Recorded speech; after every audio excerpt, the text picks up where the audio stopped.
hematitos o hematinas. ¿Listo? Son los términos, los sinónimos que podemos utilizarnos para referirnos a esta célula.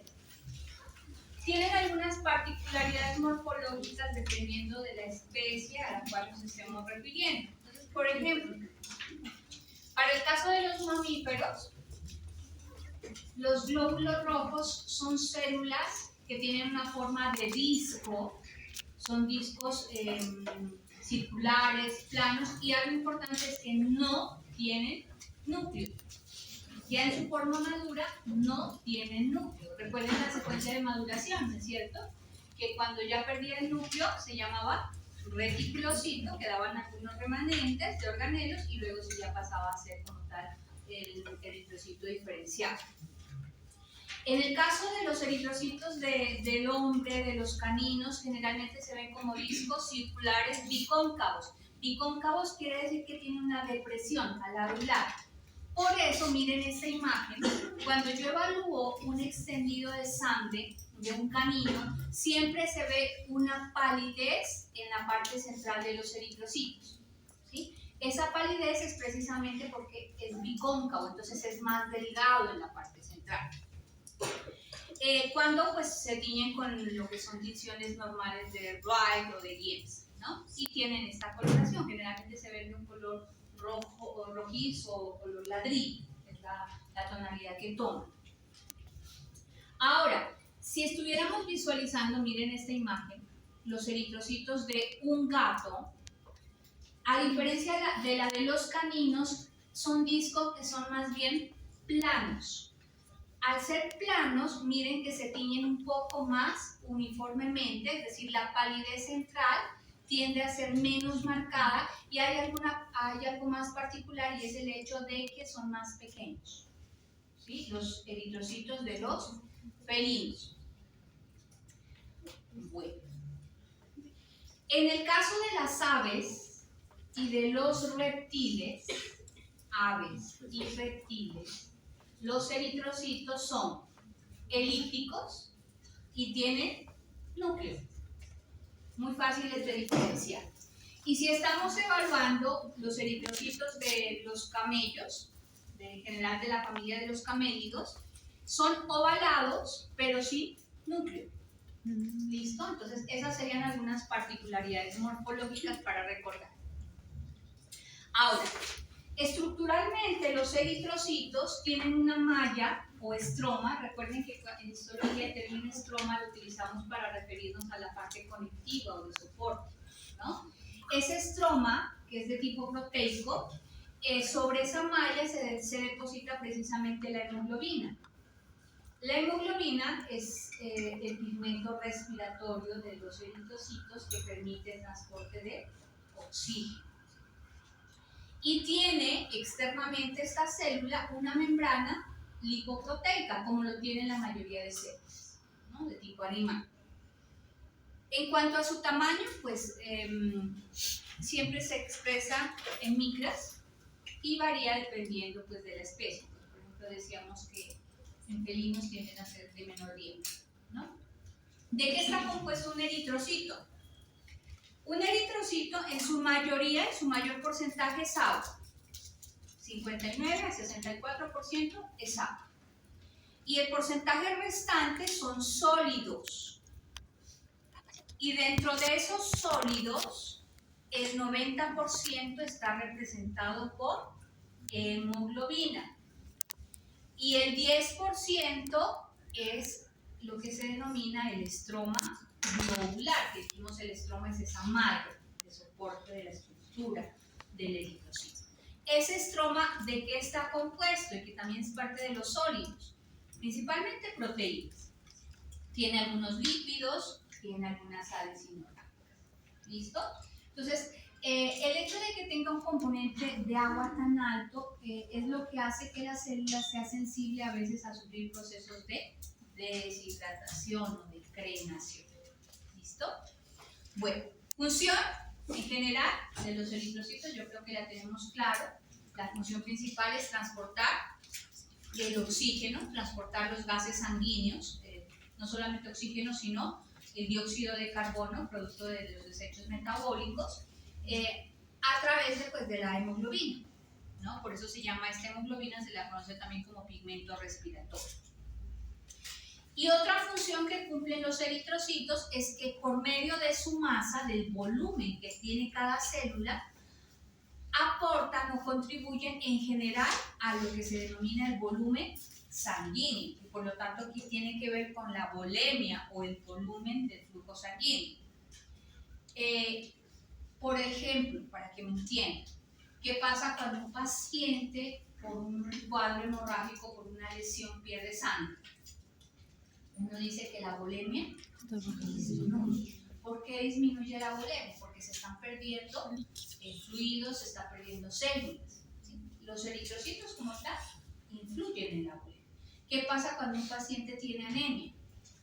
La anemia es una menor proporción de células sanguíneas, por lo tanto el volumen también sanguíneo de ese paciente será menor, porque hay menor celularidad.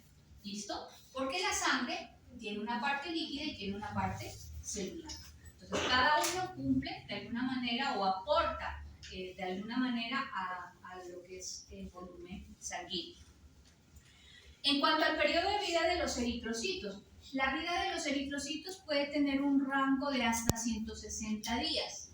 Es decir, a los 160 días, dependiendo de la especie, ahora miramos, ya envejece. ¿Qué quiere decir envejecer? Que empieza a perder ciertas características la célula, como por ejemplo la capacidad de deformarse, porque se altera su membrana citoplasmática, y eso hace que finalmente sea destruido. Y una vez se destruye, parte de sus componentes son reutilizados y otros serán eliminados. Miren la diferencia en cuanto al periodo de vida de los eritrocitos, si evaluamos las especies. Las aves son las que tienen el periodo de vida más corto. Los eritrocitos en promedio viven solo 20 días, ¿sí? Y luego se están renovando. Por eso la hematopoiesis es un proceso continuo, ¿sí? Y los que tienen la vida más larga son las grandes especies. Por ejemplo, los bovinos tienen hasta 160 días, ¿no? El perro en promedio tiene 110, 120 días. Los gatos 68 días. Y así vamos a tener variaciones dependiendo de la especie. Ahora, un concepto que hay que tener muy claro es el de reticulocito y el de eritrocito policromático o policromatofílico. ¿Qué les dije hace un momento que significaba ese término policromático o policromatofílico? ¿Qué significaba? Que de los dos, basofílico y eosinofílico. Que toma unas zonas rosas y otras zonas basofílicas, ¿cierto? ¿Y qué dijimos que era el reticulocito? Es la forma previa, ¿no es cierto?, a la ya completamente madura, cuando ya se pierde el núcleo. Resulta que reticulocitos y eritrocitos policromáticos a veces se pueden ver en sangre periférica, en extendido.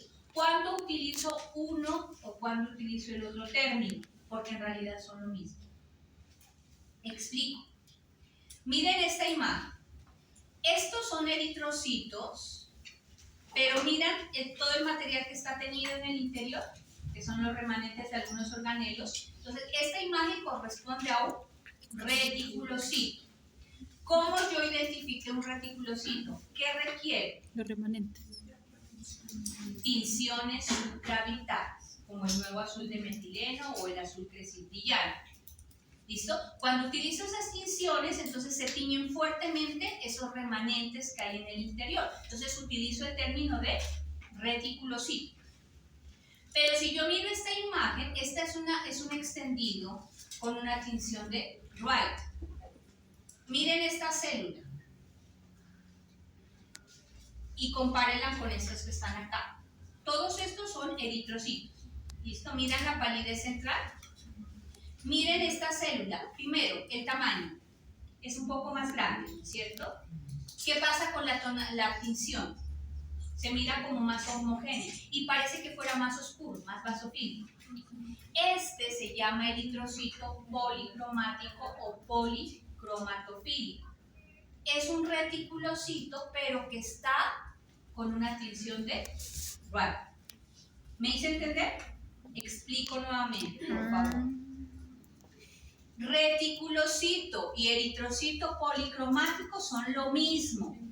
La diferencia es que hablo de reticulocitos porque están plenamente identificados mediante una tinción supravital. Pero si estoy evaluando un extendido con una tinción de Wright, por la apariencia que tiene, que se ve más oscurito, se llama eritrocito policromático o policromatofílico. Pero en realidad son la misma célula. ¿Listo? Entonces, por favor, para que no se me confunda. Ahora, aquellas especies que tienen una vida corta, sus eritrocitos, como por ejemplo las aves, es frecuente que en un extendido de sangre veamos o reticulocitos o eritrocitos policromáticos. Es frecuente ver eso. ¿Por qué? Porque ellos están renovando más rápidamente las células, entonces en ese proceso de renovación algunas inmaduras salen a circulación. Ahora, así como se producen en grandes cantidades, porque hablamos de que los eritrocitos aparecen en millones, se contabilizan en millones, a diferencia de los leucocitos que los vamos a contabilizar en miles, ¿sí? Los eritrocitos, así como se producen, tienen que ser destruidos constantemente. ¿Quiénes cumplen esa función de destruirlos? Los órganos que forman parte del sistema retículo endotelial o sistema fagocítico mononuclear. ¿Cuáles son esos órganos que cumplen la función de destruir los eritrocitos una vez cumplieron su ciclo de vida? Principalmente está el vaso, es el principal órgano. ¿Por qué es el principal órgano? Porque si ustedes recuerdan por histología, el vaso se caracteriza precisamente porque tiene una red capilar bastante amplia. Entonces, cuando llegan allí o hacen su paso a través del vaso los eritrocitos y ya están viejitos y han perdido esa capacidad de deformarse, pues cuando intentan pasar a través de esa red capilar, se destruyen. ¿Listo? Entonces, es por eso que es el principal órgano. Pero también hay otros órganos, como son el hígado, la misma médula ósea y los ganglios linfáticos. Todos esos forman parte del sistema fagocítico mononuclear que cumple la función de destrucción de los eritrocitos, ¿no? Ahora, hay otro término que lo deben recordar, que es el de eritrón. ¿Qué significa eritrón? Hace referencia a la masa de células rojas circulantes, es decir, lo que podemos contabilizar, y al tejido eritropoyético de la médula ósea. Es decir, eritrón incluye el tejido donde se forma y la cantidad de células formadas que ya pasaron a circulación. En conjunto, todo eso se llama eritrón. ¿Cómo se puede evaluar el eritrón en un paciente? La evaluación se puede hacer mediante el conteo de células rojas. Uno puede contabilizar cuántos eritrocitos hay. Puede evaluar la cantidad de hemoglobina. HB significa hemoglobina. De hemoglobina. Puede evaluar el hematocrito, que es el porcentaje del volumen total de sangre que está representado por las células rojas. Cuando yo centrifugo una muestra, mido qué porcentaje de esa muestra, una vez separada, corresponde a las células rojas. Eso es lo que se llama hematocrito. ¿Listo? Y también puedo evaluar otros aspectos que se llaman índices eritrocíticos, como son el volumen corpuscular medio, BCM significa volumen corpuscular medio. ¿Qué quiere decir? ¿Cuál es el tamaño en promedio que tiene un eritrocito? ¿Sí? ¿Cómo se calcula el volumen corpuscular medio? Se lo calcula dividiendo el valor del hematocrito entre el número de células rojas que se hayan contabilizado.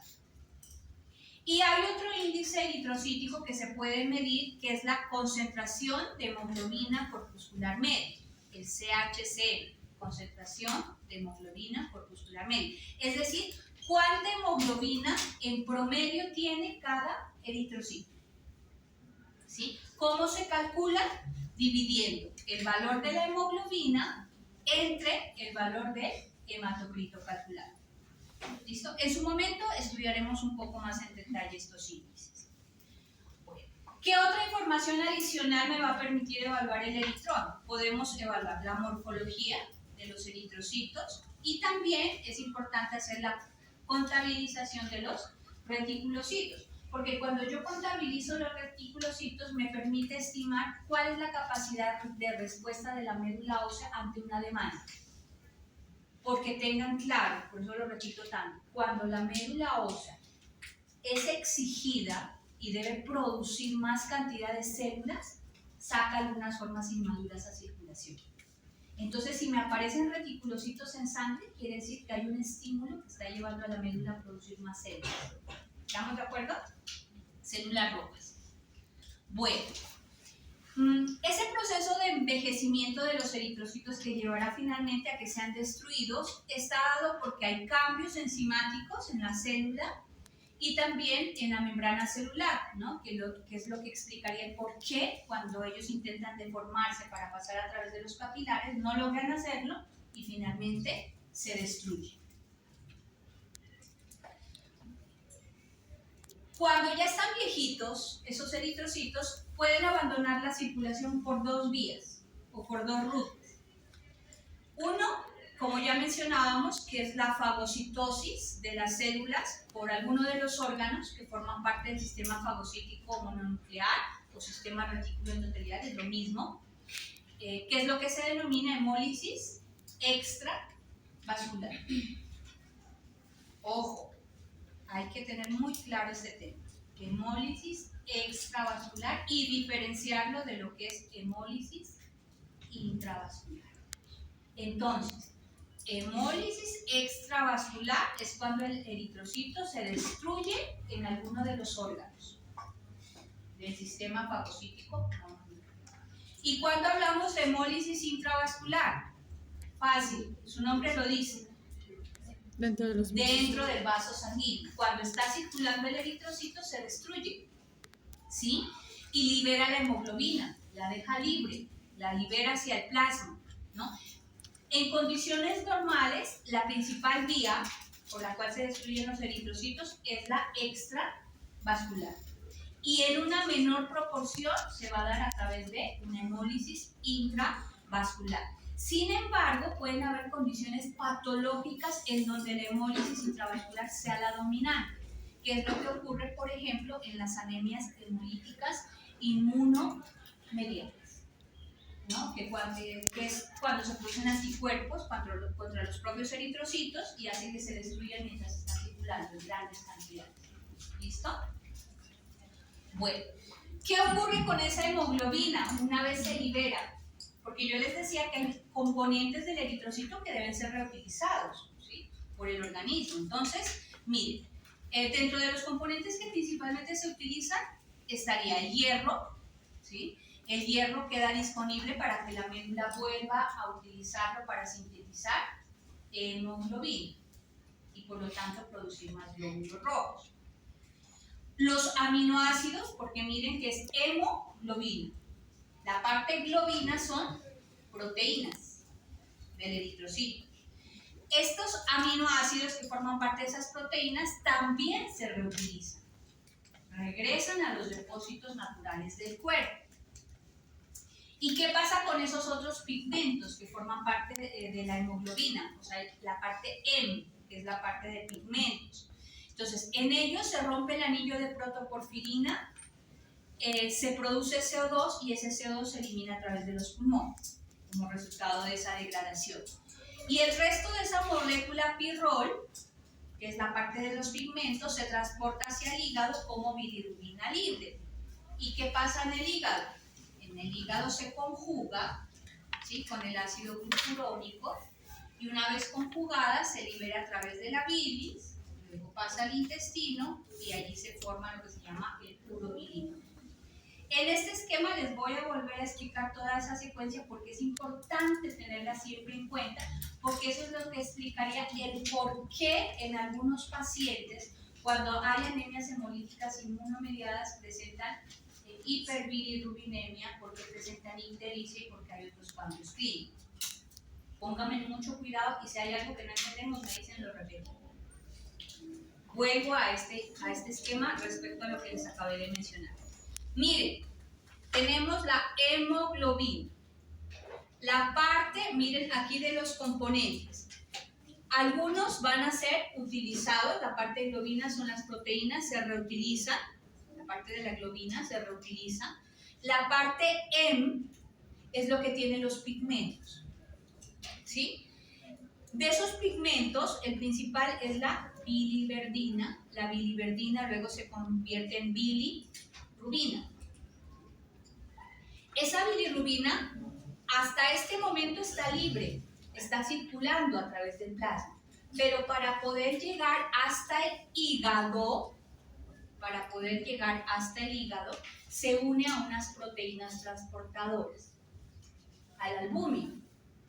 Cuando llega al hígado, ¿qué pasa con esa bilirrubina?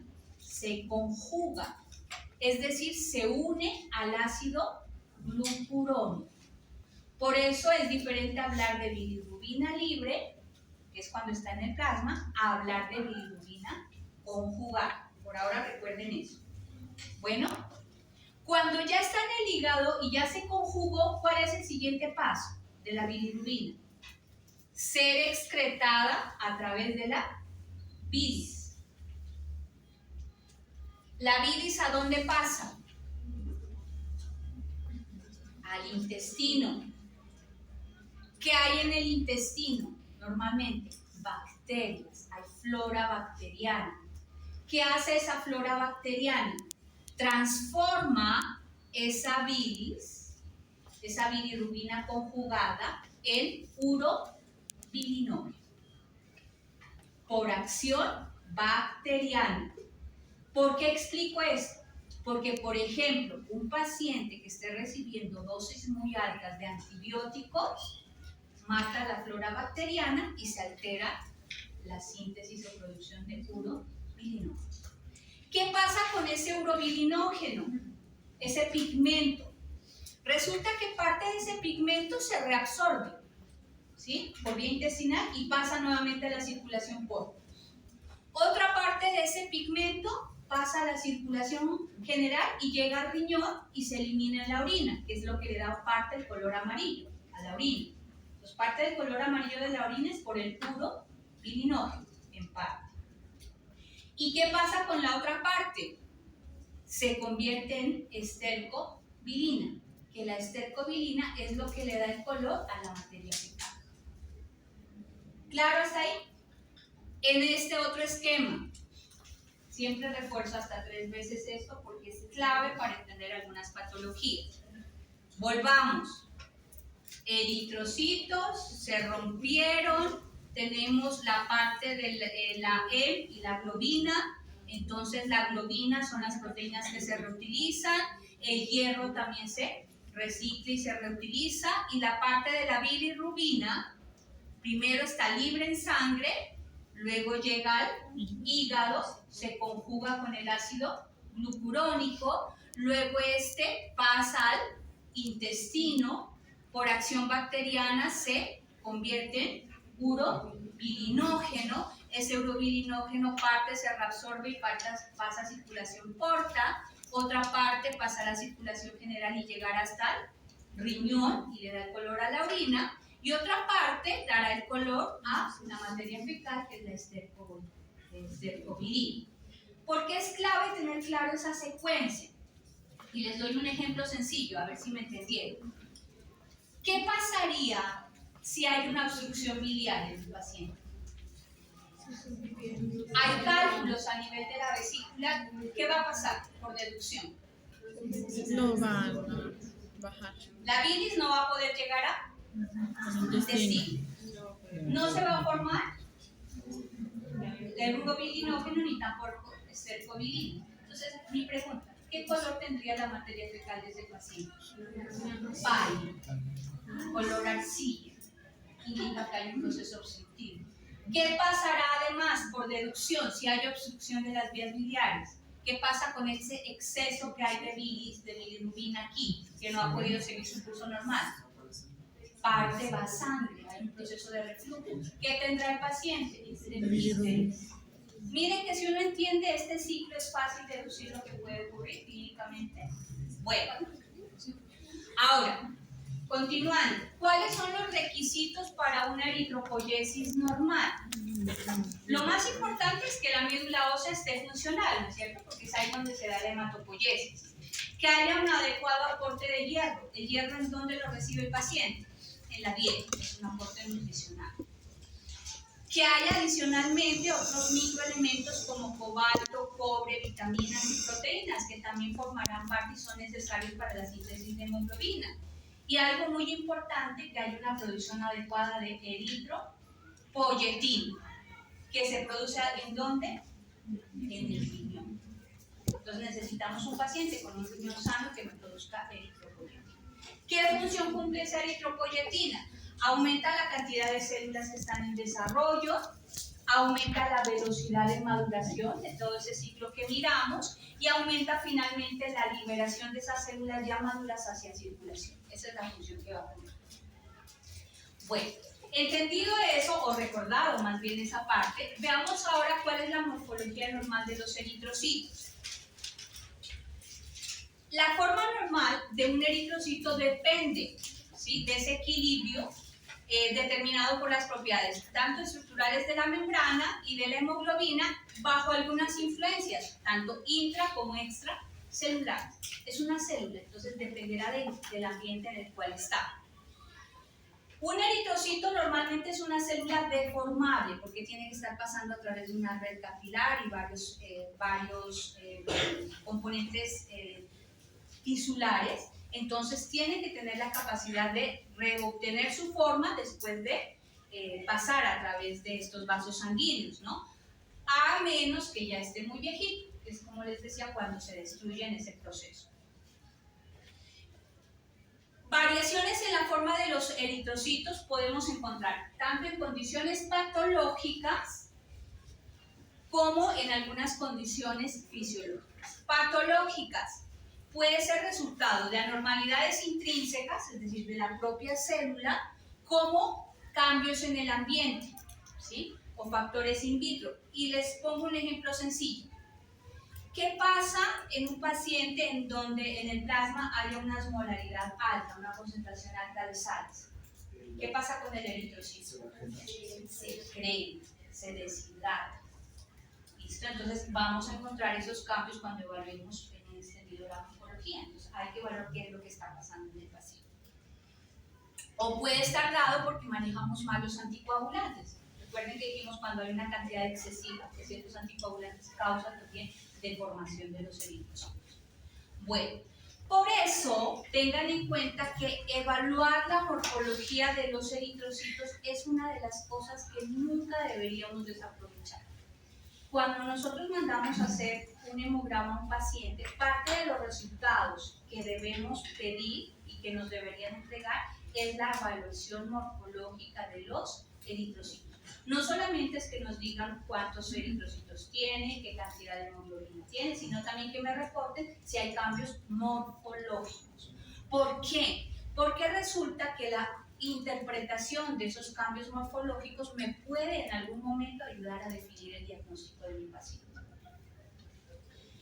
Entonces, cuando hacemos un examen cuidadoso de un extendido con una tinción de Wright, que es lo que normalmente se trabaja, entonces podemos llegar a determinar causas específicas de una patología, procesos patofisiológicos de una anemia, podríamos saber qué es lo que está pasando en caso de que mi paciente tenga anemia, o incluso podríamos llegar a interpretar cómo está la actividad eritropoyética normal de esa médula ósea.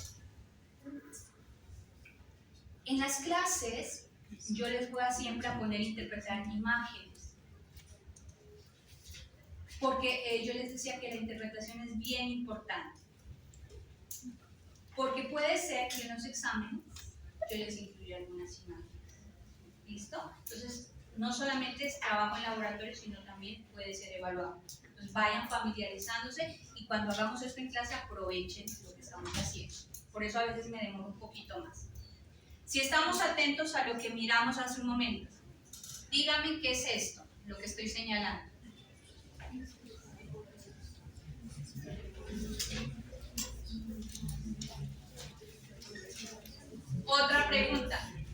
pónganme atención.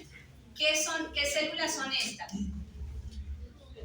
Eritrocitos en general, ¿no? Pero ¿qué estamos viendo en esta imagen? ¿Qué pasa con estos eritrocitos?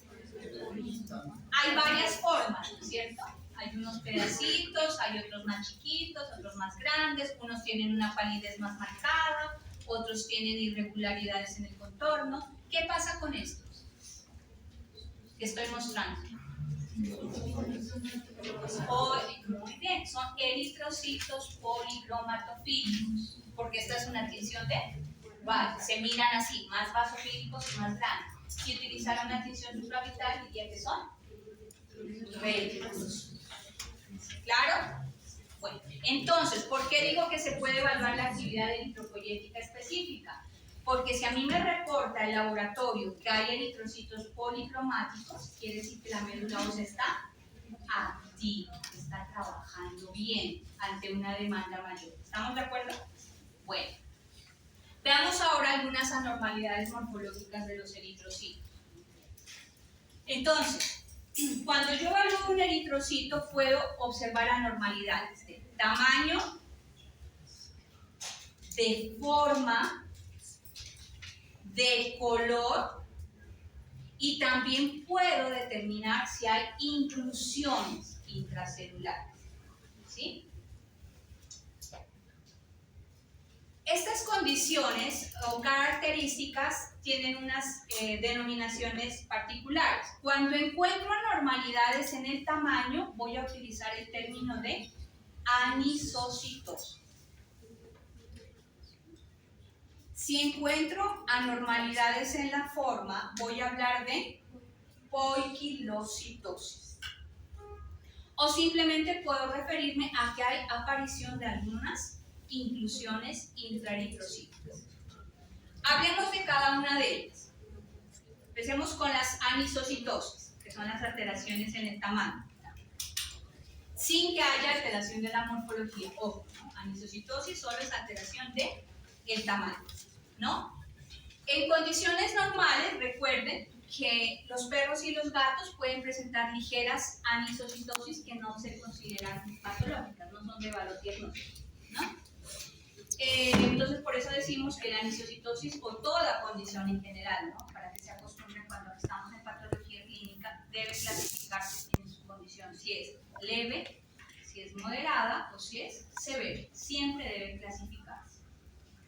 Bueno, ahora, cuando hay una anisocitosis que ya sea mucho más marcada, entonces puede estar debida a la presencia de microcitos, que es el término que vamos a utilizar para referirnos a que el eritrocito está más pequeño, o macrocitos cuando los eritrocitos están más grandes. Entonces hablamos de microcitosis, macrocitosis, o decimos que es un normocito, está dentro del tamaño propio. ¿Listo? Ahora, esos eritrocitos microcíticos, ¿en qué casos podríamos encontrarlos? Cuando hay anemias hemolíticas autoinmunes. Voy a explicar un poco eso. La anemia hemolítica autoinmune es cuando se generan anticuerpos contra los propios eritrocitos. ¿Qué pasa cuando el eritrocito queda envuelto o rodeado de anticuerpos? ¿Quiénes van a llegar a actuar? A tratar de destruirlo inicialmente. Macrófagos. ¿Qué hace el macrófago? Empieza a fagocitar parte del eritrocito y entonces él se reacomoda y se vuelve más pequeño. Y además, si estuviéramos hablando de un canino, al volverse más pequeño y condensarse, pierde la palidez central. Por eso un microcito se ve como un eritrocito más pequeño y más uniformemente colorado, que específicamente en la anemia hemolítica inmunomediada se llama esferocito.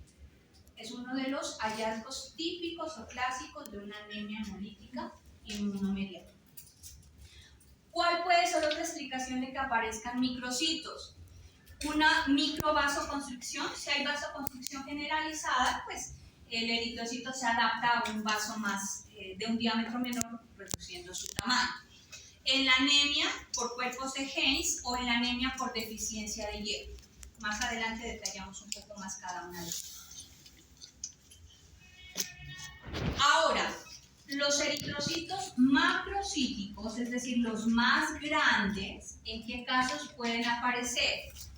En anemias regenerativas. ¿Cómo se llama esa célula que aparece cuando la anemia es regenerativa? El eritrocito policromatófilo o reticulocito. Son eritrocitos de mayor tamaño, son macrocitos. ¿Listo? Rara vez aparecen en anemias o leucemias eritrocíticas, porque recuerden que las leucemias son estados neoplásicos donde salen formas inmaduras a circulación. Y las formas inmaduras son de mayor tamaño. Entonces, si las comparamos, se van a ver como macrocitos. Entonces, el volumen corpuscular medio, en general, en estos casos, de esos pacientes va a ser más alto. ¿Por qué? Porque hay macrocitos. Entonces, el promedio de tamaño va a ser mayor. Ahora, si la anemia microcítica es además una anemia regenerativa, pongan atención a lo que estoy diciendo. Si hay una anemia microcítica, ¿qué quiere decir? Que hay eritrocitos chiquitos. Y además de ser microcítica, es regenerativa, ¿qué aparece en circulación? Reticulocitos o formas grandes. ¿Cómo va a ser el volumen corpuscular medio o el tamaño promedio de los eritrocitos? ¿Cómo estará cuando yo calcule el volumen corpuscular medio? Disminuto. Dentro de rangos, porque hay unos pequeños, unos muy grandes. Cuando saco el promedio me va a dar dentro de rangos. Entonces miren que en el frote yo voy a ver microcitos, voy a ver macrocitos, pero cuando calcule el volumen corpuscular medio me da como si fuera un hormocito. ¿Listo? Un tamaño promedio, pero es porque tenemos las dos condiciones. Entonces se compensa. Bueno, imágenes. Esto sería lo típico de una anisocitosis. Miren, eritrocitos grandes y hay otros más pequeños. Si no hay uniformidad en el tamaño, entonces decimos que hay una anisocitosis. Este es un macrocito. Miren, compárenlo con estos, que son eritrocitos normales, del tamaño. Un macrocito. Y este que sería un, para que nos vayamos familiarizando, este es un neutrófilo. Claro, entonces lo que es la anisocitosis. Entonces, resumen, anisocitosis, alteraciones en el tamaño. Pueden ser microcitos, normocitos o macrocitos. Vamos ahora a las poiquilocitosis, que son alteraciones en forma. Aquí sí hay muchas formas y cada forma tiene su interpretación, ¿no? Ahora, recuerden que la poiquilocitosis o el término de poiquilocitosis es un término genérico para referirse simplemente a alteraciones de forma. Pero siempre que hablemos de poiquilocitosis hay que clasificar cada uno y definir claramente qué tipo de forma es la que estamos visualizando. Entonces, miren aquí, por ejemplo, esta imagen. De todas las formas tenemos eritrocitos. Estrellados, alargados, fragmentados. Bueno.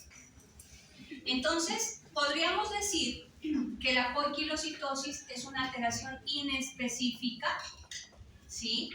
Que puede estar asociada a una pérdida crónica de sangre, por ejemplo en la deficiencia también por hierro, o hay otras enfermedades donde hay fragmentación de eritrocitos, como por ejemplo en la anemia hemolítica inmunomediada. Aparte de que pueden aparecer esferocitos, también aparecen fragmentos, se rompen los eritrocitos.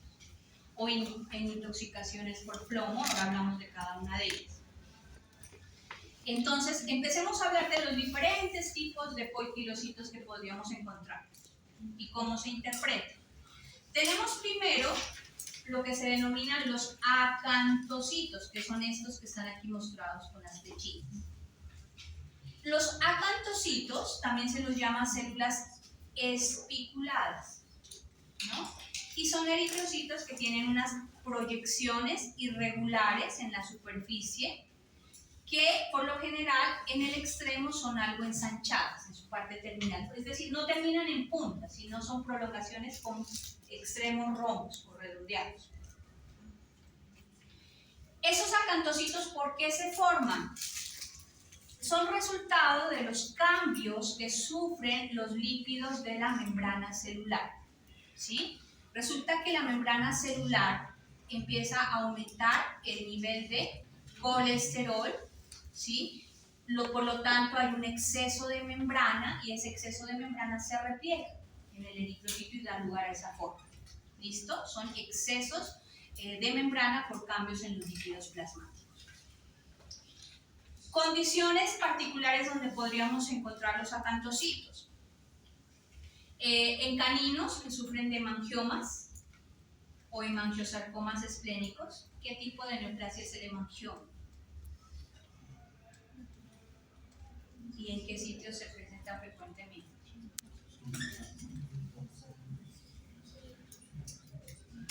Recuerden que es una neoplasia vascular que afecta principalmente el vaso o el atrio, uno de los atrios del corazón, es muy frecuentemente ubicada allí. Se presenta en el vaso, ¿no? En el vaso es mucho más frecuente. En enfermedades hepáticas difusas, ¿por qué? Porque si está comprometido el hígado, pues se altera el metabolismo de lípidos. Y estamos hablando de una alteración de la membrana, ¿no es cierto?, de lípidos. En la anemia hemolítica inmunomediada puede aparecer también. En algunas enfermedades lo que se denomina púrpuras trombocitopénicas. Eso hace referencia a que cuando se reduce el conteo de plaquetas, que son los trombocitos, pues se presentan hemorragias. Hemorragias que, por ejemplo, a nivel de la superficie corporal se manifiestan con petequias o con equimosis. ¿Se acuerdan del término de petequia? De equimosis, ¿cuál es la diferencia? El tamaño, ¿no? ¿Qué es una petequia? Como el tamaño de cabeza del alfiler. Puntiforme. ¿Qué es la petequia? La equimosis Dice es mil. más grande. ¿Sí? Cuando confluyen varias pequeñas forman hemorragias más grandes. Entonces se llama así púrpura trombocitopénica, es porque en el cuerpo empiezan a aparecer evidencias de signos de hemorragias asociados a una disminución de plaquetas o trombocitopénica. Puede ser por técnica defectuosa, a veces cuando se hace un extendido, al hacer el extendido hacemos mucha presión también, o en general por enfermedades que alteren el metabolismo del líquido. Se va a ver reflejado en el eritrocito. Miren aquí, otra imagen de acantocitos. Otro tipo de pleocariocito, de alteración morfológica, los excentrocitos de coifilocitosis. Los excentrocitos, miren aquí las imágenes, lo que me indica la flecha.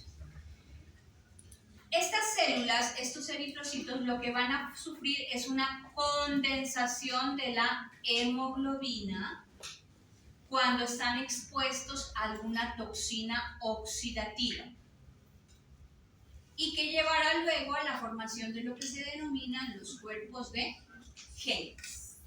Entonces miren que esta es una tinción de Wright y se mira como una zona más clara en la periferia.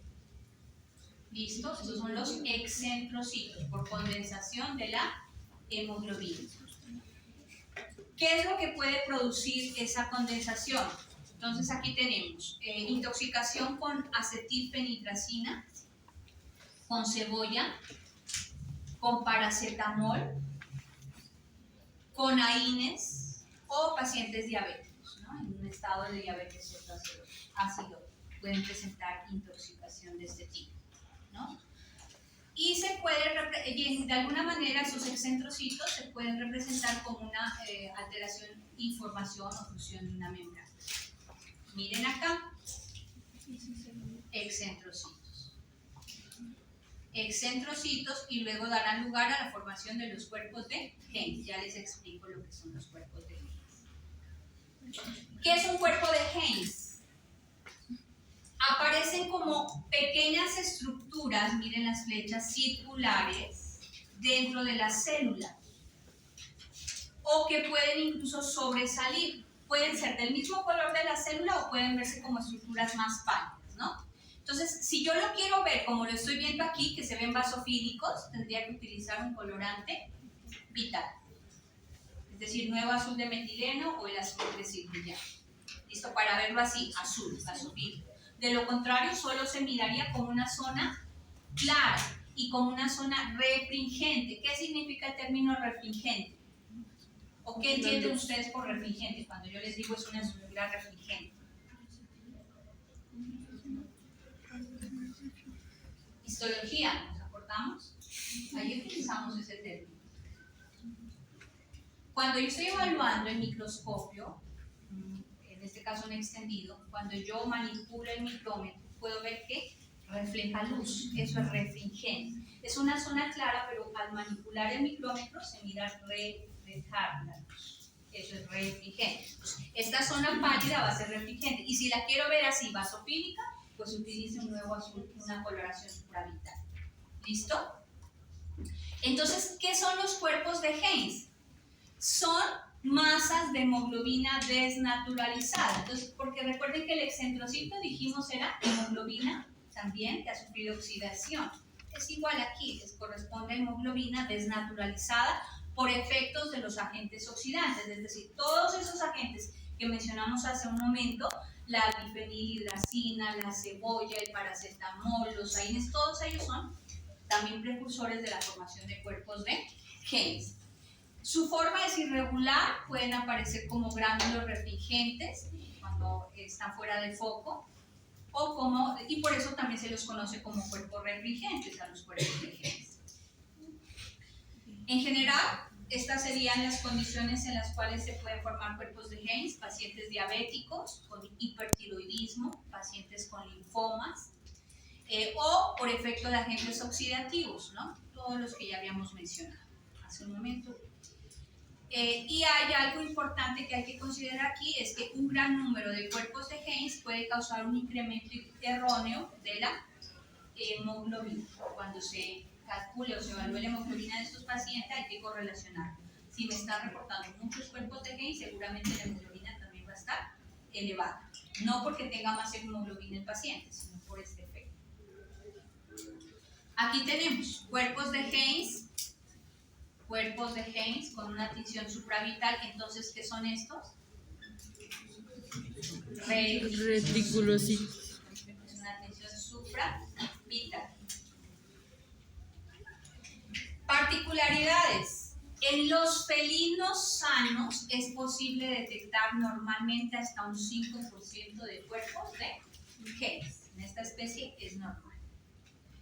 Para el caso de los caninos, hay también cuerpos de Heinz, pero son más pequeños, entonces a veces no es tan fácil de reconocerlos en un extendido condición de Wright. Entonces, si bien están presentes, generalmente no los detectamos, ¿no?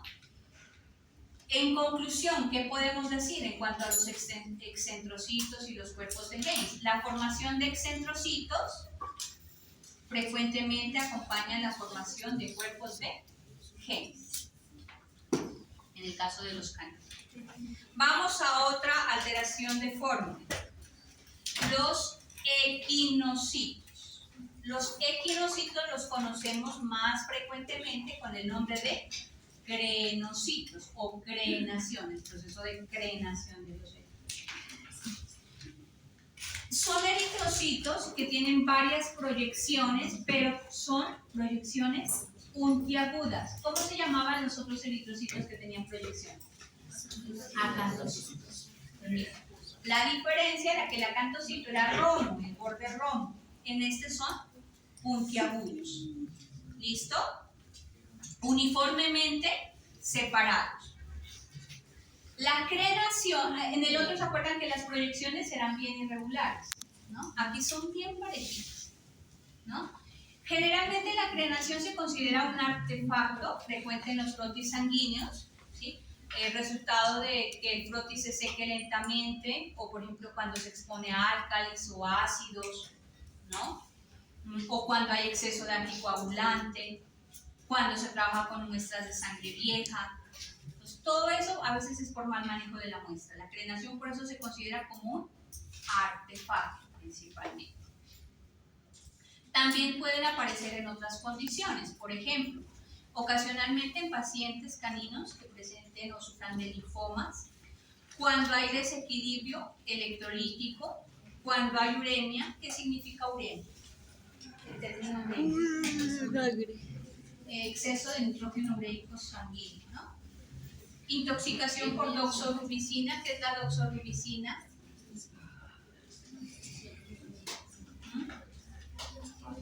Antineoplástico. Venenos de serpientes o deficiencia en general de una piruvatoquinasa, que esto es algo genético, ¿no? Aquí podemos ver otros equinocitos o crenocitos, ¿no? Miren entonces proyecciones puntiagudas uniformemente separadas, es bien regular. Vamos ahora a estos, los esferocitos. Ya les adelanté cuándo se formaban los esferocitos, sin leer ahí. Anemia. ¿Cuándo se formaban? En la anemia hemolítica inmunomediada. Yo les dije, el eritrocito se recubre de anticuerpos, es fagocitado parcialmente por macrófagos y él se hace más pequeño. Entonces son eritrocitos pequeños, esféricos, se tiñen uniformemente, miren que ya no se le ve la palidez central. Este es un eritrocito normal, con la palidez central, y miren que este no tiene casi palidez porque quedó más chiquito, ¿no? Y es frecuente cuando los eritrocitos son recubiertos por anticuerpos, por lo tanto pierden esa forma de disco cóncavo y se vuelven más esféricos. Característicos de una anemia hemolítica inmunomediada o de otras enfermedades inmunomediadas como el lupus, o cuando se hacen transfusiones que son incompatibles. Si hay incompatibilidad sanguínea, entonces hay producción de anticuerpos y hay producción hemolítica. Cuando hay hiperesplenismo, quiere decir que hay una actividad más alta del vaso como órgano del sistema retículo endotelial, por efecto de algunas toxinas bacterianas o por venenos de serpiente. O sea, todos estos son esferocitos. ¿Qué diferencia hay entre un esferocito y un microcito? El microcito tiene el centro. Miren ahí y me dicen. El microcito tiene esa depresión cóncava. Esferocito,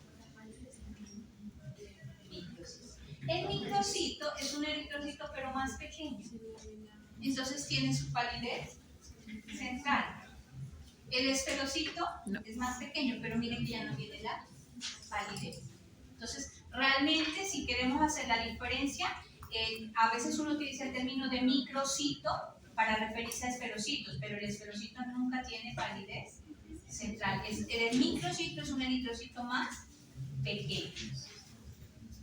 Bueno, otra alteración de forma, los esquistocitos. Miren aquí. Los esquistocitos también se llaman esquizocitos o fragmentocitos. Tienen tres nombres.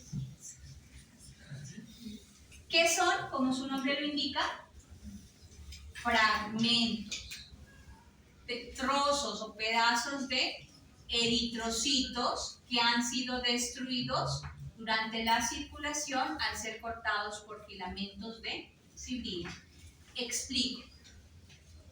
Por ejemplo, cuando se activa un proceso de coagulación intravascular diseminada, dentro del proceso de coagulación se formaba fibrina, ¿cierto? La fibrina forma mallas dentro del vaso sanguíneo. ¿Qué pasa cuando el eritrocito intenta pasar a través de esa malla? Se rompe, se fragmenta. Entonces, cuando yo veo fragmentocitos, generalmente hay que asociarlo a una condición en la cual se esté dando el depósito de fibrina dentro del vaso sanguíneo, ¿no? Estos fragmentocitos pueden ser de diferentes formas, de diferentes tamaños. Bueno, por eso la principal condición donde se los encuentra es cuando el paciente sufre de coagulación intravascular diseminada, cuando hay anemia hemolítica microangiopática, es decir, dentro de los vasos sanguíneos con activación del proceso de coagulación, cuando hay insuficiencia cardíaca congestiva. ¿Por qué insuficiencia cardíaca congestiva?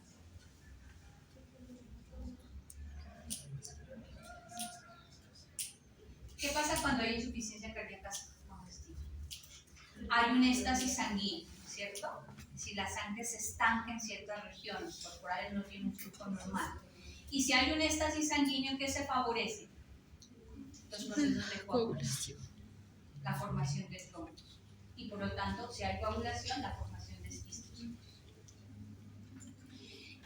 Glomerulonefritis. La glomerulonefritis, una de las principales causas son procesos inmunomediados, ¿no? Y hay procesos inflamatorios y de coagulación activos. La mielofibrosis. ¿Qué es la mielofibrosis? La fibrosis de la médula ósea. Mallas de fibrina, cuando vayan a salir los eritrocitos, tendrán que atravesar esas mallas y se romperán. Y el hemangiosarcoma esplénico, como el hemangiosarcoma, decimos es una neoplasia vascular, hay muchos vasos sanguíneos, pero que son irregulares, ¿sí? Y causarán este problema. Otras causas pueden ser la vasculitis en general, la dirofilariasis. ¿Qué es la dirofilariasis? Parásitos. Es un parásito el gusano de corazón. Entonces también activa procesos inflamatorios intravasculares y por lo tanto depósitos de fibrina. Y la torsión esplénica. Cuando hay torsión del vaso también se generan procesos inflamatorios y procesos de depósitos o de fibrina dentro de la estructura esplénica. Miren aquí, estos son esquistocitos o fragmentos. Ojo, en cachorros es normal encontrar algunos esquistocitos porque sus eritrocitos son más frágiles.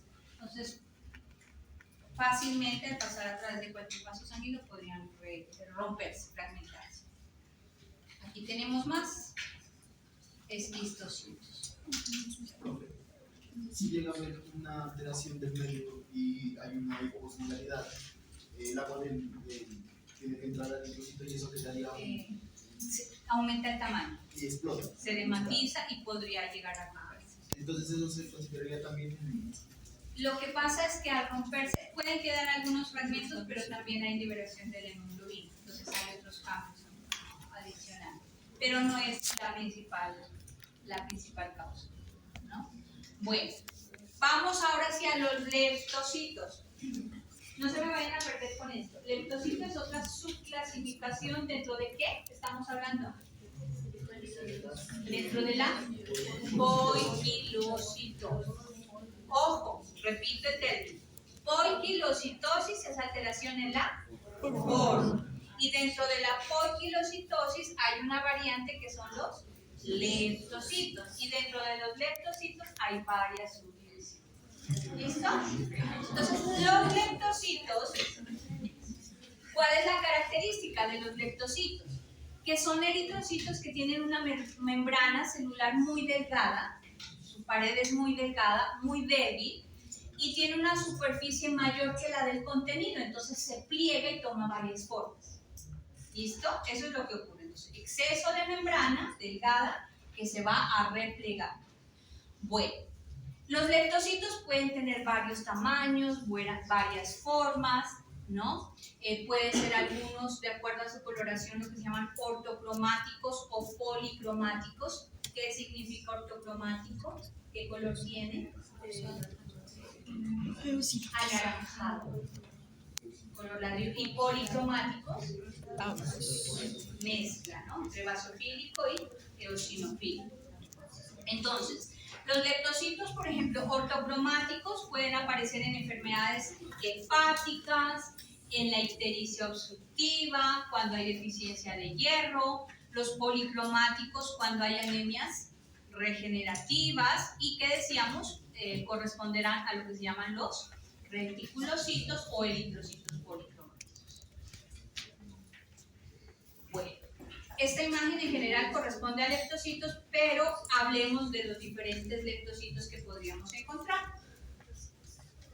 Primero, los leptocitos en taza, o también se llaman torocitos.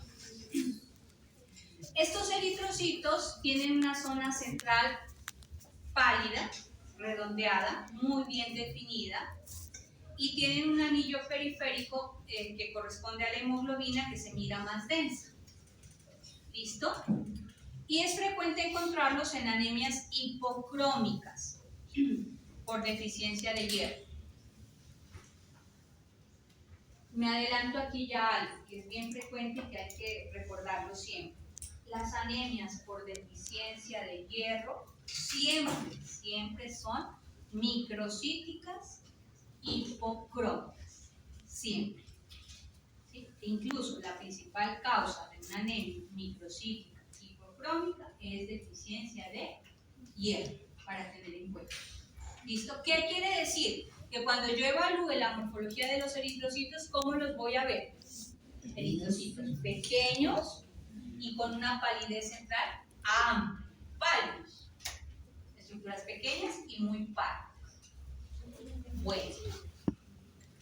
Otra forma de leptocito en raqueta, o también llamado dacriocito. ¿Qué significa este término dacrio? El prefijo dacrio, ¿a qué hace referencia? ¿Cómo se traduce? Lágrima. Ojo, eso es semiológico, eso es terminología clínica. El prefijo dacrio siempre significa lágrima. ¿Listo? Entonces, si yo hablo de que estoy encontrando un leptocito en forma de raqueta o llamado dacriocito, quiere decir forma de lágrima. Tiene una forma de lágrima o raqueta. ¿Dónde lo podemos encontrar? En pacientes que tengan desórdenes mieloproliferativos, como neoplasias medulares, con glomerulonefritis o con hiperesplenismo, o en el caso de rumiantes, a veces se lo asocia también a la deficiencia de hierro. En imagen, dacriocito. ¿Sí? Forma de raqueta o forma de lágrima. Otro, el estomatocito, prefijo estoma, ¿qué significa? Boca. Sistema estomatourinario. Acuérdense. Bueno, entonces son eritrocitos que tienen una hendidura, una palidez parecida a la boca, a una boca en el centro de la célula. Mírenlo aquí, ¿no? ¿En qué casos los podemos encontrar? En anemias crónicas, o hay una patología hereditaria de los Alaska-Malamud, que es la estomatocitosis hereditaria. Entonces, en esa raza, esta condición puede ser asociada, ¿no? Genéticamente. Y tenemos los leptocitos en polvo. ¿Quiénes han jugado bolos? Los bolos tienen unas perforaciones para fijar, ¿no es cierto?, la bola. Entonces vamos a ver precisamente eso, que el eritrocito tiene de 1 a 4 espacios redondeaditos dentro del eritrocito, muy pequeños, decolorados, como si fuera un bolo, ¿no? A veces estas estructuras pueden tener forma piriforme, no ser redondas. ¿Qué quiere decir forma piriforme? Forma de pelo.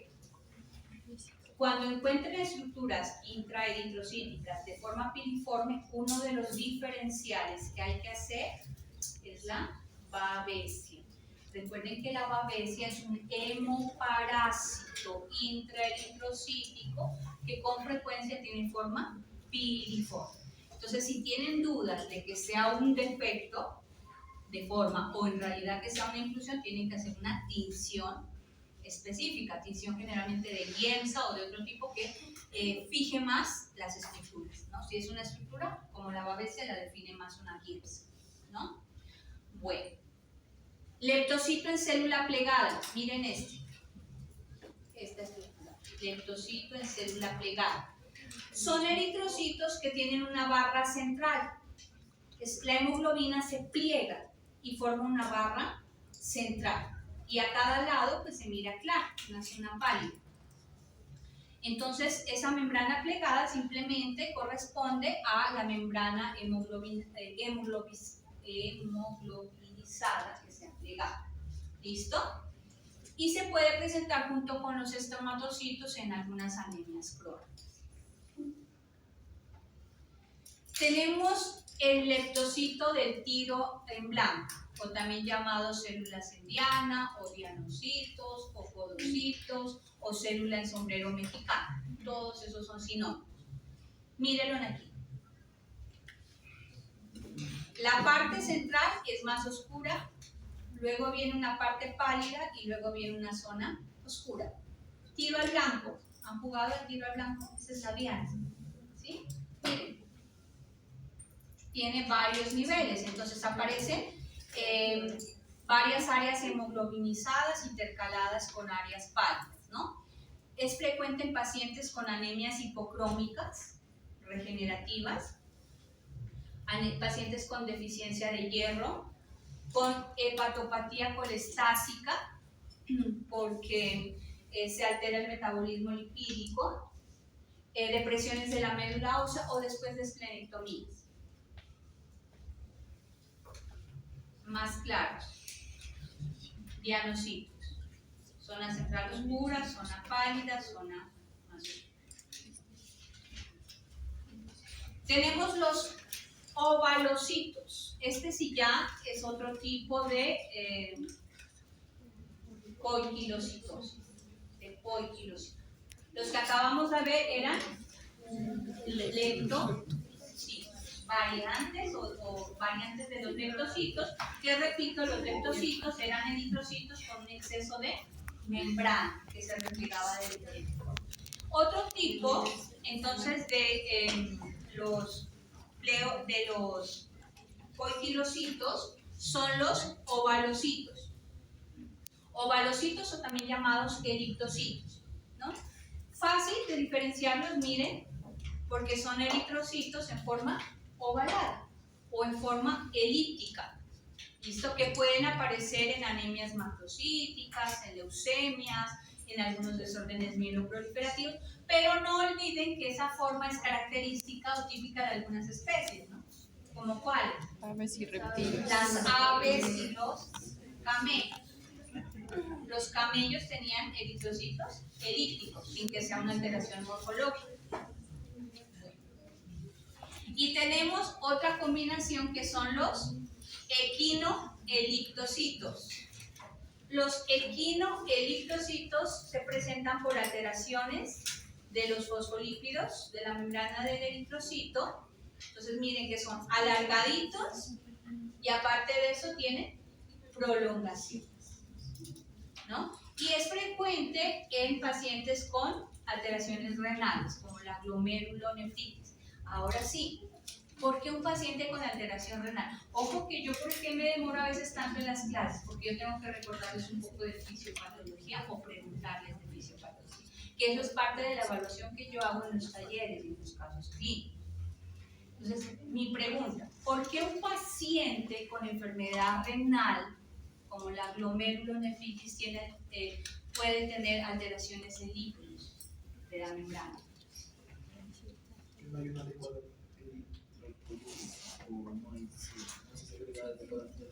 Pero miren que es glomerulonefritis. Las glomerulonefritis son más procesos agudos. Si fuera crónico tendría anemia, pero si es una glomerulonefritis es un proceso agudo.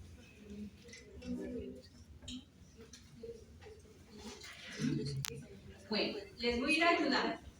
¿Qué pasa cuando el paciente tiene una enfermedad renal? ¿Qué se altera en los procesos de filtración? ¿Qué pierde a través del riñón? Proteínas. El paciente tiene proteinuria. ¿Qué pasa con las proteínas en sangre?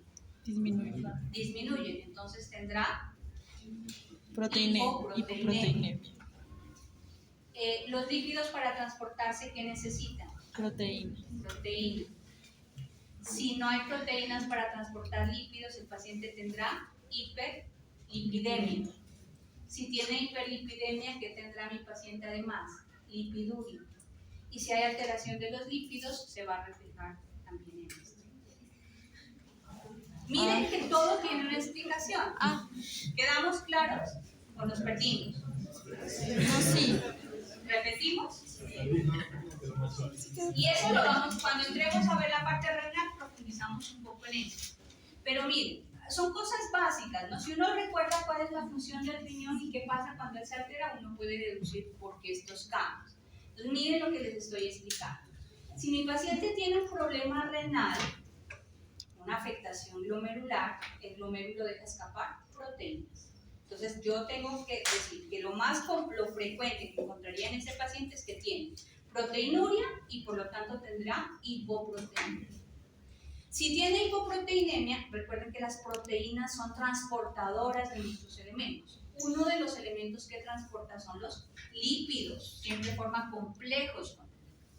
Entonces, si mi paciente tiene hipoproteinemia, no hay proteínas para transportar los lípidos. Esos lípidos están libres por allí. Mi paciente tendrá hiperlipidemia. Y además esas alteraciones lipídicas van a alterar el metabolismo en general de lípidos y el depósito en ciertas estructuras, por ejemplo, a nivel de los eritrocitos. ¿Listo? Entonces, por eso se explicaría que este paciente con una enfermedad renal puede presentar equinoeritrocitos, alteraciones de fosfolípidos en la membrana con plegamiento. ¿Listo? Porque hay una alteración lipídica. Eso cuando entremos a ver la parte renal, tiene esto es lo que se llaman los síndromes nefróticos en los pacientes y se acompaña de otras alteraciones clínicas. Por ahora recuerden eso. ¿Listo? Solo cómo se alteran las proteínas y los lípidos. Listo. Y tenemos los queratocitos, otra alteración de forma. Querato. ¿A qué se les parece ese prefijo? Queratina. Queratina. Cuernos, estructuras cornificadas. Entonces son eritrocitos, mírenlos aquí de bonitos. Este es el más bonito. Son eritrocitos que tienen proyecciones puntiagudas a manera de cuernos. Los queratocitos. ¿Sí? Y estas espículas se pueden formar por la ruptura de una vacuola que aparece cerca de la superficie celular o por efecto de traumas cuando pasan a través de redes de fibrina, los eritrocitos. Entonces se forman estas proyecciones. Listo. Corresponde a una alteración de la membrana plasmática y puede asociarse a deficiencia de hierro, a enfermedad hepática o a doxorubicina en gatos, al uso de la doxorubicina. Miren este, bonito. Queratocito. Una cartera. Queratocito. Podemos encontrar también lo que se llaman las células fantasma. Miren. Estos en realidad son eritrocitos que han sufrido lisis intravascular. ¿Listo? Han perdido todo su contenido y prácticamente lo que estamos viendo aquí es la membrana. ¿Listo? Se ha vaciado prácticamente la célula. Entonces, por eso se llaman células fantasma. Y es frecuente encontrarlo en anemias hemolíticas, inmunomediadas por agentes oxidantes. Pues no se puede ver alguna falla en la atención, digamos, que puede provocar la presentación. Si las demás células están claras, no se considera como una falla. Entonces usted tendría que evaluar todas las características celulares. Si las demás sí están bien definidas y bien teñidas, entonces no es efecto de tinción. ¿Listo? Bueno. Esa célula está ahí. ¿Qué célula es? Clasifíquela.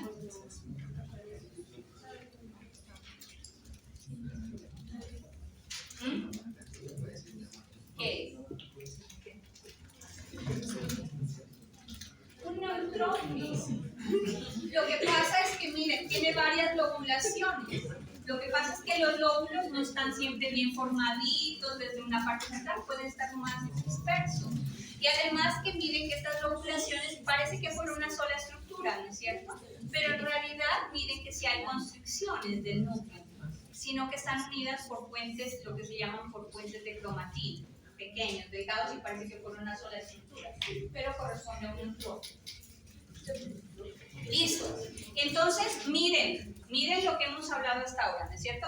¿Qué aspectos hemos evaluado del eritrocito? Ya casi terminamos. ¿Qué aspectos hemos evaluado del eritrocito? La forma, el tamaño, ¿y qué nos falta? Las inclusiones. Alteraciones de tamaño es lo que se llama anisocitosis. Alteraciones de forma, poliocitosis, con todas sus variantes. Y nos falta el tercer elemento a evaluar en la morfología, que son las inclusiones intraeritrocíticas. ¿Qué estructuras podemos encontrar que tienen inclusión? Primero, los reticulocitos, ¿sí? Recuerden que los reticulocitos, hemos dicho, son eritrocitos inmaduros, pero anucleados, que en su interior tienen algunos remanentes de organelos, ¿sí? Como por ejemplo, algunas finas redes de retículo endoplásmico, ¿sí? Y todo eso se tiñe cuando trabajo con tinciones supravitales, como el nuevo azul de metileno. Pero si esta misma célula la estoy trabajando con una tinción de Wright, estamos hablando de un eritrocito policromático o policromatofílico. Son la misma célula, pero la denominación cambia dependiendo de qué técnica esté trabajando. ¿Listo? Además, la apariencia cambia, ¿no? Pues en una tinción de Wright, el eritrocito policromatófilo es más grandecito y como azulado. Y si es una tinción supravital, pues se ven evidentemente las inclusiones. Aquí lo podemos ver con una tinción supravital, un reticulocito. Estas células, al ser algo inmaduras todavía, siempre van a ser ligeramente más grandes que un eritrocito maduro. Recuerden que pasarán a circulación en un paciente sano cuando hay una anemia de tipo regenerativa, es decir, me indica que hay una respuesta medular. Por ejemplo, si el paciente está presentando anemia hemorrágica o anemias hemolíticas agudas, es muy frecuente que aparezcan reticulocitos.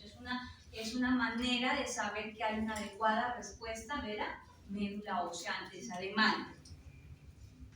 El tiempo necesario para la liberación a la circulación de un número importante de reticulocitos generalmente es de 3 a 4 días, ¿no? Y los valores máximos de reticulocitos pueden aparecer entre los 5 y los 7 días. Ahora, si hay ausencia de reticulocitos en sangre periférica en un paciente que fue diagnosticado con anemia y que está siendo tratado de manera adecuada, indicaría que el problema es de la médula ósea, que la médula ósea no está respondiendo y por lo tanto se considera de mal pronóstico. ¿Listo? Sí, es lo que decíamos, anemias refractarias que no responden a terapias. Ahora, si hay reticulocitosis sin evidencia de anemia, puede indicar disminución de la oxigenación de sangre, que produce un aumento en los niveles de eritropoyetina. Denme un ejemplo.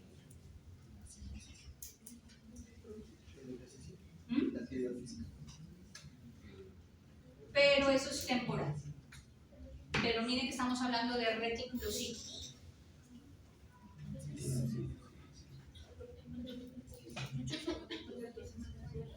El mal de alturas. Miren qué pasa en un paciente con mal de alturas. Hay un estado hipóxico.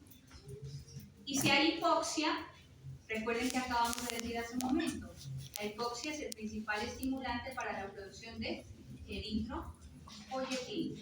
Y la eritropoyetina, ¿qué hace? Estimula la producción de eritrocitos y salen algunas formas inmaduras de circulación, en este caso reticulocitos.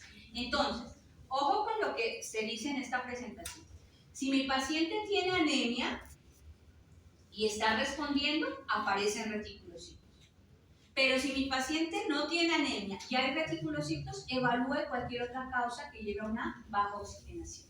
¿Listo? Del paciente. Bueno. Con respecto a una hemorragia también puede producir. Las hemorragias causan anemias regenerativas, es decir, con liberación de reticulocitos. Sí, sí son regenerativas. Bueno,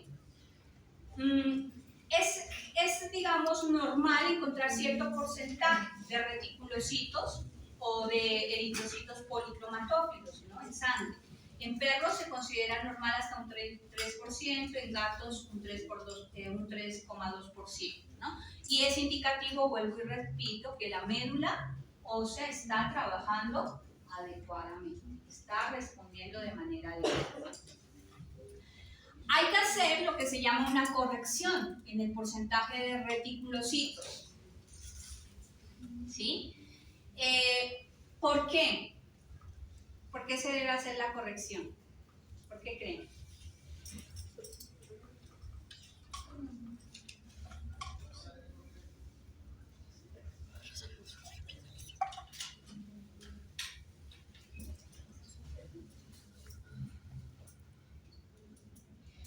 porque resulta que cuando uno corre las pruebas sanguíneas de rutina, los reticulocitos se los cuenta, o los equipos incluso automatizados los cuentan como si fueran leucocitos. ¿Y qué acabamos de decir? Esos reticulocitos son de mayor tamaño. El valor del hematocrito, ¿qué hará con el hematocrito? Lo eleva. ¿Sí? Entonces, va a alterar los otros valores. Entonces, hay que hacer lo que se llama correcciones, ¿no? Entonces, uno aplica esta fórmula. ¿Cuántos reticulocitos observé? ¿En dónde se observan estos reticulocitos?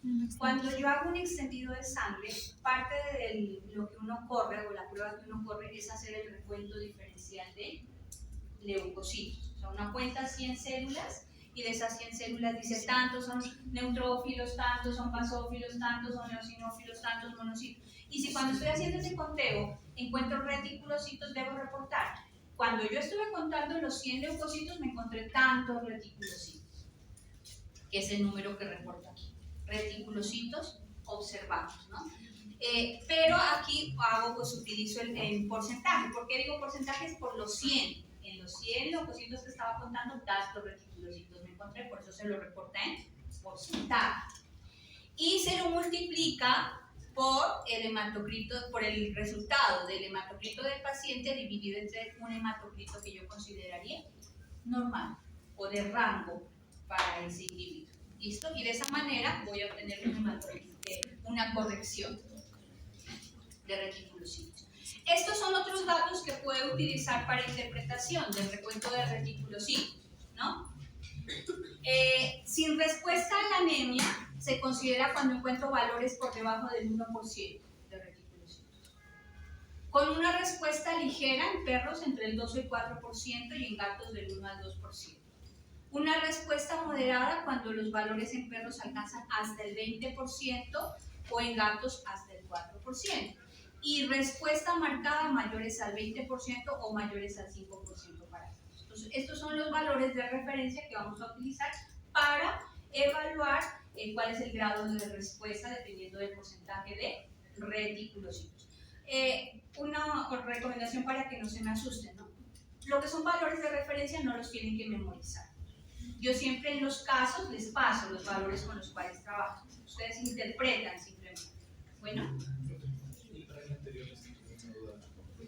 En vez de hematocrito, ¿no tocaría solamente la parte de leucocitos? No, esta es otra corrección que hay que hacer de leucocitos. Cuando veamos la parte de leucocitos, hay que corregir los leucocitos también. Se corrige la parte del hematocrito y se corrige también la parte de leucocitos. Cuando veamos lo de conteo de leucocitos, les explico cómo hacer la corrección de leucocitos. Porque obviamente disminuirían, porque algunos de ellos son en realidad reticulocitos. Bueno, y tenemos otro tipo de inclusión, que son el punteado basofílico.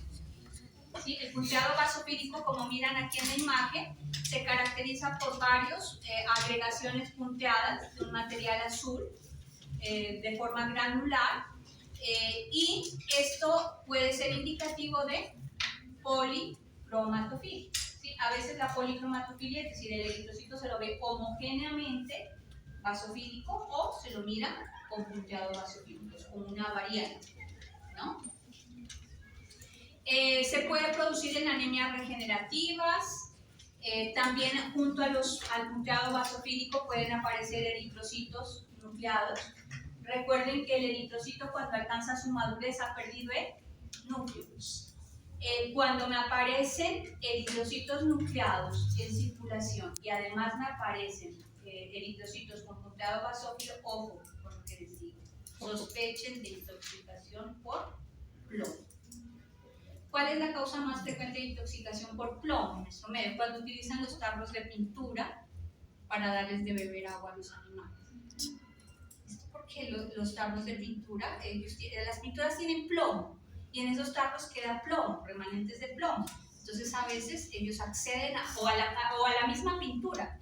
Se comen las paredes con pintura los animales que sufren de pica o lamen. Entonces todo lo que contenga pintura o remanentes de pintura tiene plomo y es una causa frecuente de intoxicación, que a veces la pasamos por alto. Entonces, ¿qué es lo que vamos a encontrar en esos pacientes que tienen intoxicación por plomo? Tienen anemia en primer lugar, Y aparte de que tienen anemia, aparece punteado basofílico y aparecen algunos eritrocitos nucleados en circulación. Bueno, aquí lo vemos. Estos son eritrocitos nucleados y este es el punteado basofílico. O puede aparecer la basofilia difusa que dijimos que es el eritrocito policromatofílico o policromatófilo. ¿Listo? Que en realidad viene a ser un reticulocito. ¿Listo? Pero evaluado con una tinción de radio. Listo. Bueno, ¿cómo se interpreta la evidencia de policromatofilia? Ya lo hemos dicho, indica que hay una eritropoiesis activa, es decir, una adecuada respuesta medular. Aquí tenemos otros policromatófilos. Otra inclusión son los cuerpos de Howell-Jolly. Cuerpos de Howell-Jolly son restos de núcleo. Cuando él se va a eliminar el núcleo pueden quedar algunos remanentes del núcleo y se ve como una inclusión esférica rojo-azulosa dentro de los eritrocitos. Cuerpos de Howell-Jolly. ¿Dónde encontramos cuerpos de Howell-Jolly? Cuando hay anemias regenerativas, cuando hay animales esplenectomizados, es decir, que se les haya retirado el vaso. Y algo a considerar como particularidades por especie, miren, en gatos sanos, en equinos sanos, más del 1% de los eritrocitos pueden tener cuerpos de Howell-Jolly. Eso es una particularidad por especie que no se considera patológica. ¿Listo?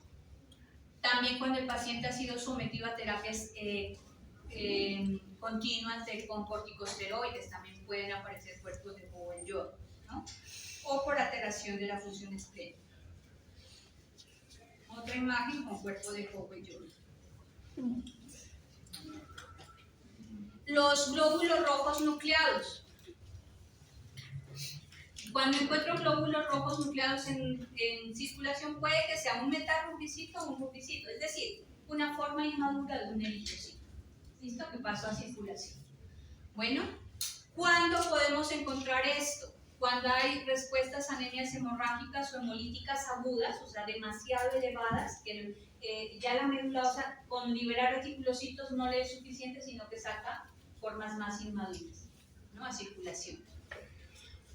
Y puede aparecer, como ya decíamos, también en la intoxicación por cloro, lo que son eritrocitos nucleados y lo que son las inclusiones o punteado basofílico. Y otras causas las mencionamos aquí, ¿listo? Como enfermedad esplénica, hematopoiesis extramedular, hiperadenocorticismo, estados leucémicos u otros procesos septicémicos que lleguen a comprometer la médula ósea. Tenemos un metarrubicito, que es un eritrocito nuclear. Anillos de Cabot, este. Es otra forma de inclusión, el anillo de Cabot. Son restos de membrana nuclear, o sea, el núcleo salió, el contenido del núcleo, pero quedó la membrana dentro del eritrocito. Esta es lo que se llama el anillo de Cabot. Es frecuente encontrarlo en anemias regenerativas severas, ¿no? A veces se pliegan y da la forma como si fuera un 8, esta membrana dentro del eritrocito. Aquí tenemos un anillo de Cabot y un eritrocito nuclear. Cuerpos de Hens, ya lo mencionamos, pues no lo explico, pero lo volvemos a tocar aquí como una estructura, como una inclusión porque se ve dentro del eritrocito. Esto ya lo miramos. Y recuerden cómo inclusiones pueden aparecer parásitos. No toco el tema porque hay un tema específico de parásitos sanguíneos, ¿no? Pero simplemente para que ya tengamos en cuenta. Si aparecen estructuras, inclusiones de los eritrocitos, también consideren la posibilidad de que sean hemoparásitos. Por ejemplo, este es lo que se llama el Mycoplasma haemophilus, que antes se llamaba Hemobartonella. Y aquí lo vemos, como cadenitas, estructuras cocoides dentro del eritrocito. Por ejemplo, el citausón también es otro parásito intraeritrocítico. Aquí también tenemos el Mycoplasma, pero en caninos, Haemocanis. Anaplasmas, también son infusiones intraeritrocíticas. ¿Listo? Y les dejo como repaso de todo lo que miramos en esta parte de eritrocitos, de alteraciones morfológicas, un recuadrito donde está resumido la alteración, con qué se relaciona, cuál es el mecanismo por el cual se produce y las imágenes. ¿Listo? Está para que lo repase. Listo. En forma, en inclusiones, pero hay una cosa que hay que tener en cuenta y es lo que se llaman los arreglos celulares. ¿Por qué? Porque a veces en el extendido ustedes van a ver que los eritrocitos no están sueltos, libres, sino que pueden agruparse. ¿Sí? Eso es lo que se llaman arreglos celulares. Y pueden haber dos tipos de arreglos, son sencillitos los conceptos que tienen que aclarar. Miren esta imagen. Uno es lo que se llama aglutinación. ¿Qué es la aglutinación? Cuando se agrupan y forman racimos de células. ¿Listo? ¿Por qué ocurre esto? Generalmente está asociado a las anemias hemolíticas inmunomediadas. Entonces, cuando hay anticuerpos que están recubriendo esos eritrocitos, también se da un fenómeno que altera la capacidad de atracción celular. Entonces ellos se van a aglutinar. Entonces les hago a ustedes la pregunta. Ya hay dos aspectos claves en un paciente que tenga anemia hemolítica inmunomediada que esperarían encontrar en los reportes de laboratorio. ¿Cuáles son ellos? Aglutinación positiva, esferocitos, ¿no es cierto? Entonces son signos clásicos de la anemia hemolítica inmunomediada. ¿Listo? Pero, miren aquí, esto es lo que se llama aglutinación. ¿Sí? Se lo debe reportar. ¿Listo? Pero ojo, puede ocurrir algo, ¿no? A veces cuando el paciente tiene la sangre hemoconcentrada, porque está deshidratado, y yo hago un extendido, se miran muchos eritrocitos muy pegaditos. Si yo quiero descartar que el proceso sea por hemoconcentración o que en realidad hay una aglutinación positiva, lo que debo hacer es una prueba muy sencilla y es a una gotica de sangre adicionarle una gotica de solución salina o a la muestra de sangre, un poquito de solución salina. La mezcla y la mira en el microscopio. Si mira que ya hay una adecuada redistribución de eritrocitos, quiere decir que solo era hemoconcentración. Pero si se mantiene esto, es indicativo de que es una aglutinación positiva. ¿Queda claro? Entonces, cuando tengan dudas, hagan esa prueba. ¿Sí? Entonces, adicionan solución salina. Una gotica, la mezcla y la miran al microscopio sobre una plaquita. Y el otro fenómeno, que esto ya es lo último prometido, es la formación de pilas o la formación de rouleau. Uno habla de rouleau positivo. ¿Qué quiere decir rouleau? Es esto, que los eritrocitos forman filas o cadenas. ¿Listo? Entonces es un arreglo de eritrocitos en forma de columna. Porque como los eritrocitos son discoidales, se van acomodando, se van apilando de manera ordenada, ¿no? La frecuencia de esta condición varía y la interpretación varía dependiendo de la especie que estemos hablando. En el caso de los equinos, la formación de rouleau es bastante marcada y no es patológica. En el caso de los gatos y los cerdos hay moderada formación de rouleau. En el perro en condiciones normales debe ser leve y en el caso de los bovinos y las ovejas debería estar ausente la formación de rouleau. Sin embargo, si ya es muy marcada la formación de rouleau y no estamos hablando de que es un equino, interprételo como alguna de estas condiciones. O el paciente está hemoconcentrado, o tiene hiperproteinemia, tiene hiperfibrinogenemia, que el fibrinógeno es una proteína. Y el fibrinógeno se aumenta con frecuencia en pacientes que tienen inflamación crónica. Y esto es un elemento que vamos a evaluar mucho en grandes especies, en bovinos y en equinos. La hiperfibrinogenemia se interpreta como un proceso inflamatorio. Entonces, además, el paciente tendría rulo marcado. ¿Listo? Asociado a esa inflamación. ¿Queda claro? Aquí está entonces la imagen del rulo y aquí la diferencia entre lo que es aglutinación y lo que es un rulo. Ahora sí termino.